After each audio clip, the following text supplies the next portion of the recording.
Black Label Society return with a brand new album, Engines of Demolition, featuring 13 new songs. Some heavy and doomy, others laid back and tender, and is also a special tribute to a heavy metal legend. It's been 5 years since their previous album, Doom Crew Inc., so let's see if much has changed in the world of Black Label Society.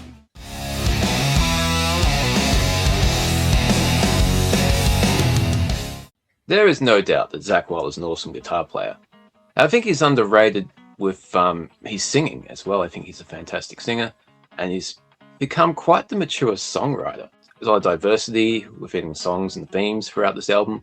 I feel it's probably using the word mature to describe Zakk Wylde is probably pushing it a bit, but I think there's really showing some maturity in his approach to songwriting and just the overall presentation of his work these days.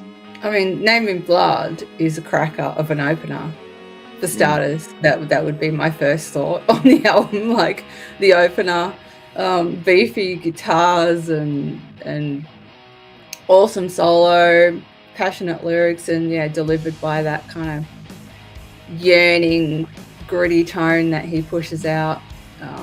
His vocals are really good. One of the things I like about his vocals on this album, and it's his style of singing, but I noticed it more on this one, is there's a lot of sustained vocal notes, which kind of left a lot of room for riffing underneath, and it allowed for that kind of chunkiness to come through. And I haven't noticed that as much before than I did on this album.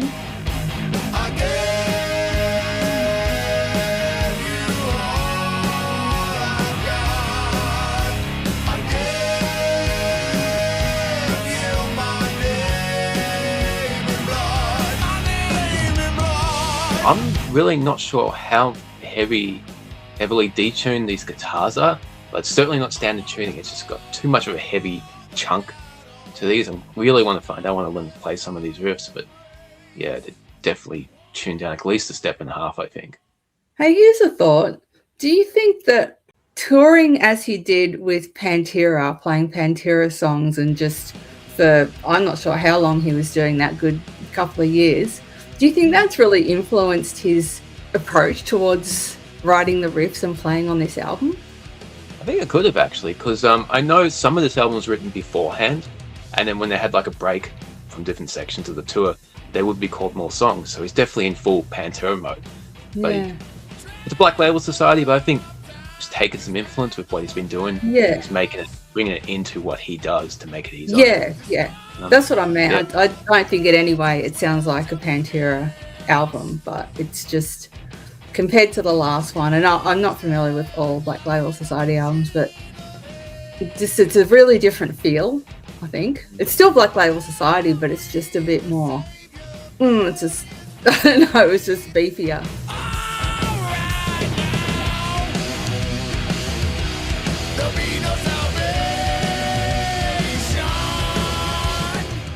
Well, we talked about the kind of heavier, chunkier stuff, but there are a couple of ballads on this album, and each is beautiful in their own way, actually. Zakk's manly gruffness, like, I think he's got the heart and soul of the kitten, honestly. I think, like, he's just can write such a tender ballad, and I assume he writes the lyrics as well. Yeah. I mean, he's singing them, so yeah, it's just, you'd want to call this man a friend, wouldn't you? Like, you'd be a lucky person if this dude called you his friend. I did a phone interview with him about 10 years ago, and the opening was, "Hey, brother Dave, how you doing?" Like, Nice. Makes everybody his mate. So, all the hell-raising and the chunky riffs, and there's just that whole split down the middle. Gonna do the mellow side this time. You can just see him in like a bluesy club with his acoustic guitar, just sitting back and telling a story. It's just got that life well known. Well, you can't be hell for leather all the time.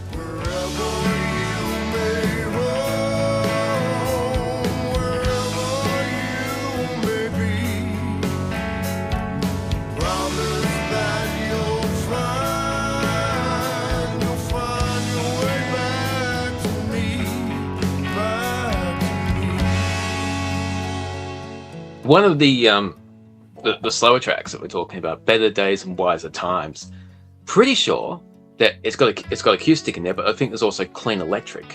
So I think those two tracks have been blended together, and just the various tones from those two instruments just blend together really nicely to form a backdrop and the solo on this song, I love it. Like, there's notes left to ring, doesn't stay in the same place. It stays in the same place for a while, and it moves up, and there's bent notes that are just left to ring, and then right at the end, it just moves up and finishes its journey. So it's kind of like the story in itself. And Better Days, Wiser Times, you're kind of stuck in this pocket, and then you move on. And as we said, vocals just really suit that song. Yeah, that is a beautiful song. I think it's perfect ballad on the album. There's another one as well called Back to Me, and it's very pullback, somber, similar kind of feel as the one you were just talking about. But in it, there's a guitar solo again, as you'd expect. But, and I'm being picky here, so shoot me down, please, if you feel like it. But I don't know, I just felt a little like it was really shreddy, and it was just in this kind of chill song, and you had this shreddy guitar solo, and to me, it just felt a bit like, I don't know, it was like, what the hell? Like, who am I to tell Zakk, what he can do with his solos? But I don't know, it just felt a little mismatched to my ears. I'm actually going to agree to like a little point, though. The solo itself is fantastic, and the song itself is fantastic, but it does shift the mood. And while you're in kind of like this whole mellow section, it's like, oh, cool, a guitar solo, I love it. And then you get back, it's like, both are cool, but then you think about the song as a whole, and you're just like, yeah, I kind of wanted to stay in that one pocket for that song. So yeah, I'm gonna just nitpick a little with that. Like, the solo itself is fantastic, but I get exactly what you're saying there. Okay. The lyrics in that song are really gripping, and the way that he just sings it, it's like an old bluesman you pay attention to. He's lived some life, he's got some stuff to say. The song Broken Pieces, when that one came on, being an old Sabbath fan and knowing Zakk's obviously a Sabbath fan as well, but those clean notes over the main riff, that was very mid-career 70s Black Sabbath. That was just fucking nice to hear. It's cool that Zakk's keeping his main influence on his sleeve. I actually got more of an Aussie singing style from the second track, Gatherer of Souls. So the only other, I mean, it was a great album, 51 minutes. To me, it's a little long. Personally, I like albums shorter. I think maybe they could have just chopped a couple of songs towards the end, maybe the second last and third last again. They're cool songs, but my attention was drifting a bit towards the end. So again, that's just me. I'm used to shorter albums. I'm old.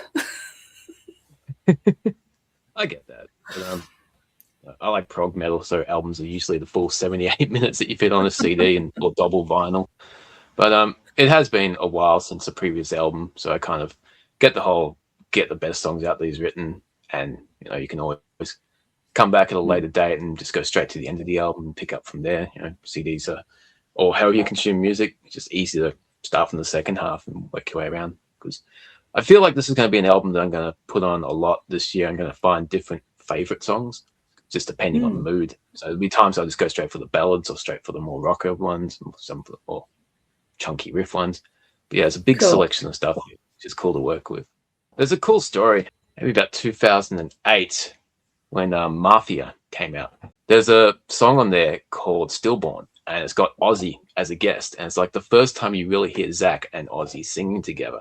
It's like, holy shit, their voices really do blend together. You can tell who's who, but just singing together, it was like this real. I wish they did it more.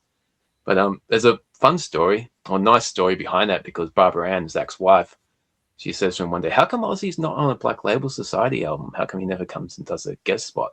And Zakk's like, I can't ask. So Ozzy and Sharon have given him so much already, he just can't ask. So Barbara Ann went inside, and half an hour later, she says, Ozzy's going to be in the studio on Monday. She called Sharon. And they're like, yeah, absolutely. Ozzy'd love to do it. So they came in with this song and like, holy shit, that's a cool song. It's a cool story as well. Yeah, totally. That's actually kind of a good segue because you are clearly an Aussie fan, Dave. Yeah. So, what did you think of the final track on the album? Aussie song. I loved it. I thought it was just such a fitting, beautiful, honest, heartfelt tribute from Zakk. And we're here reviewing Black Label Society album, and we wouldn't have Black Label Society, or Zakk Wylde wouldn't be known as an amazing guitarist if he hadn't been accepted at the age of 19, I think he was, when he joined Ozzy's band. So the dude pretty much, that was one of those turning points in your life where you get your career, and that what leads you to the next 30 years. So, and it was more than just a business relationship. They were like father, son, mentor, best friend. You can just tell, listening to interviews with Zakk these days, just he's upset, you can tell, but he's like, I'm thankful for every moment I had with this guy and just all the fun. And there's a music video to this song, and you just see them both on stage when they're like peak, young, hair's flying everywhere, sweat, rock and roll, and they're just smiling. Ozzy had an infectious smile. He was always happy on stage, and Zakk's just having the time of his life. He's 20 years old, he's rocking out Ozzy Osbourne. He's just loving what he's doing.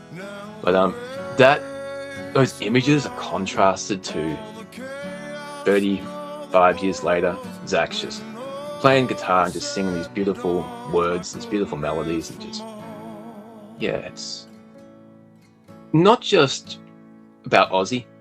It's about that human condition where birth, life, people pass on, you lose people closest to you.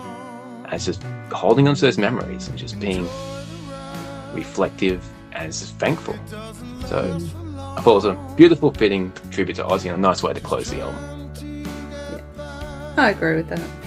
Trying to survive, broken down, yet I'm still alive.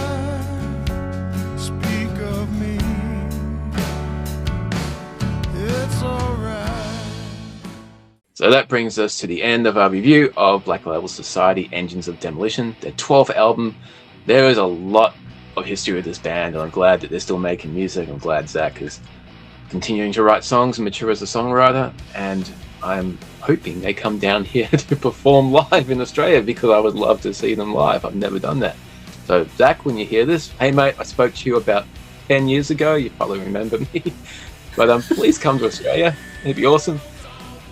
Please don't forget to like, subscribe, watch our other videos. We've got a playlist on album reviews that's growing, so check out all those and the albums that we're putting forward, because they're all awesome. But until next time, we will see you in the darkness. Limp Bizkit still sucks cock.